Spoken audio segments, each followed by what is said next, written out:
70 centimeter, that's 440 megahertz band. Yes, I modded it. Shh. I was given this quite some time ago by someone, and reason being is it had a dead cell. Here's the original cell. You know what, let me put it back together so we can go right back to the start. So if you notice, this battery has a positive and negative on it. That's going to fit inside your casing right there. And we got our little inverter circuit or boost regulator circuit in there, which goes into our radio. Groovy, but for years, ham radio operators have been really kind of complaining about proprietary sized batteries inside of radios. So unfortunately, this is one of the cases. With just double-sided tape and a couple of stickers, they have this guy basically comes apart. But really, don't use metal tweezers because lithium-ion battery. Have some intelligence. Notice that we're going to have this PCB along the side and along the top. I noticed right here is my girlfriend's Canon NB-8L battery, and for a while I've been looking for a replacement cell to put inside this Alinco. And I've noticed that this almost fits, except we have this black plastic in the way, which I'm just assuming is protection for this.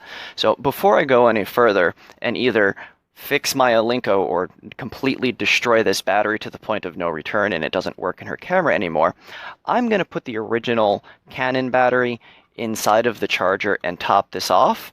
That way I know it'll actually work my radio. So once I know that the battery powers the radio, I'm going to take the next step of the project, which is removing this black plastic. Sorry for all the weird angles. I'm not used to this camera setup yet. I just had this idea now and I wanted to get it down.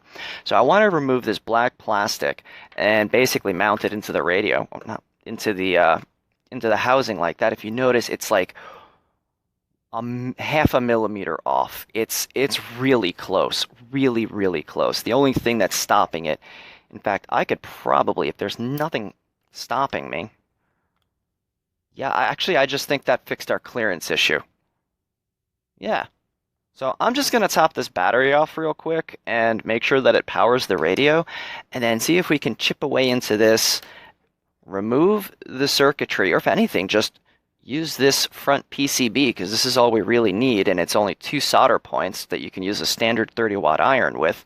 And all we need to do is a little bit of reworking. It's not a lot, and I think we might be able to get this Alinco DJ-C7 back online and back to life, because why not? It works perfectly fine. There's no reason to trash it just because someone can't replace a battery, right? We're hackers. We're engineers. We think outside the box. Well, amazingly, both PCBs fit. This little shim that you see, I just got a Best Buy gift card because, you know, shims is all they're really good for. But if you notice, I have a very thin amount of space to work with. So what we're going to have to do, being that we have the positive and negative, leading over to 2 tiny little solder points, we're going to have to bridge it over to the positive and negative on the battery PCB. Now, I just want to let all of you idiots out there that don't realize, don't use metal tools when working with batteries, okay? That's why I have the shim and it's made of plastic, okay? I can't tell you how many times I've seen someone start a battery fire because they ripped a battery open with metal tools. Okay. Problem at hand is how we're going to bridge the gap. I'm just going to look around for a bit of wire that can support the amperage, so hopefully it'll fit. Now, there is actually a bit more like squeeze way, so I could probably fit 22 gauge in there, but as soon as this PCB comes out, you know, like there's like it's almost like a spring-loaded mechanism because of the way the solder tabs for the battery are. And that PCB just kind of clicks back in place. So whatever you do using a non-conductive material, honestly, this is why I keep my claws long. Pull it back with a fingernail, not something metal. Put a wedge in there, and you'll get a good idea of how much, like really, some like IDE cable, it'll do fine. Oh, the hell with it. Some of you people really like to watch me solder. Alright, so this is our negative pad, pre-tin it. Positive pad, pre-tin it. Cool that down. And we're going to bend that guy at a 90-degree angle. Need to trim him a little shorter. Sorry if I'm getting in your way there. Hope I'm not melting my phone with my new soldering station. I'm trying to make sure you guys can see. Okay, easy peasy. 1, 2, 3, easy. And nothing blew up. Groovy. And we're going to take this guy.